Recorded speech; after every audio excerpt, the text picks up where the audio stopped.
जदि तार तदंत नहब माननीय मुख्यमंत्री घोषणा करेंगे ताहले मो गृह धारणा ओडिशार स्वाभिमान कथा मु तो प्रथम किस कर्तृपक्ष आदिवासी मान पढ़ाऊँ बोली धन्यवाद दी एवं जगन्नाथ संस्कृति रे आमर जगन्नाथ मंदिर पुरी मंदिर जगन्नाथ मंदिर एवं काठमांडू को महाराजा जोटा कि नेपाल सरकार नेपाल आमर अति निबिड़ संपर्क बंधुत्व संपर्क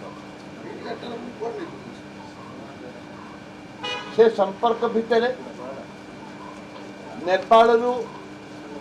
जो 1500 पिला आसी पढ़ुले किड्स रे गोटे झील सुइसाइड कला परे कर्तृपक्ष एवं सेठिकार महिला माने महिला कर्मचारी एवं तांकर सिक्यूरिटी गार्ड माने नेपाल छात्र मानकु छात्री मानकु जेपरी भाव में मारिले एवं छात्र छात्री मानकु 1500 छात्र को बस रे नहीं छाड़ीदे कटक रेलवे स्टेशन रे फोपाड़ी देले एवं तांको बाड़ा पिटा करी जेपरी भाव में अत्याचार करिसंती एवं सेमाने कॉलेज केवल नेपाली स्टूडेंट मानकु साइन कॉलेज रु साइन करचंती जे बाहर कर देचंती एक दुर्भाग्यपूर्ण कथा ये ओडिशा पाई माँ माटी पाई जगन्नाथ संस्कृति को बाधा दे समस्त ओडिया भाई मन को बाधा दे अंतरात्मा को बाधा दे से दाबी करी तुरंत हाउस कमिटी करा जाऊ जोड़ीसेरी एनक्वारी करा जाऊ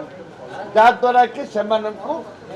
ओडिशा सारा भारत जान दिन भारत जो निंदित होती ओडिशा सरकार ओडिशा माटी माननीय मुख्यमंत्री विरुद्ध में दृढ़ कार्यानुष्ठान ग्रहण कर जदि तार तदंत नहब माननीय मुख्यमंत्री घोषणा करेंगे ताहले मो गृह धारणा तो कही जो मैंने प्रति अन्याय अत्याचार कर गिरफ्त कर जाऊ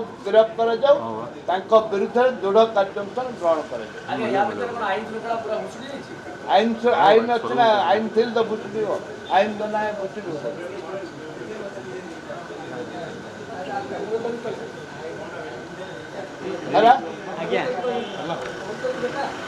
है